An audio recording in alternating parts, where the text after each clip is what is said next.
आणि त्याच गटामध्ये एक भुंग्यांचा संघ होता आणि त्याच संघामध्ये एक व्याघ्रसेन नावाचा भुंगा होता.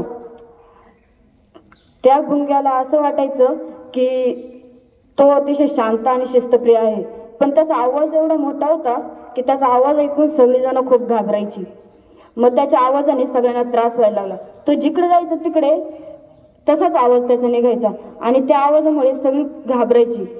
छोटे छोटे प्राणी तर एवढे दडून बसायचे की तो आल्यावर कोणी बाहेरच नव्हतं निघत.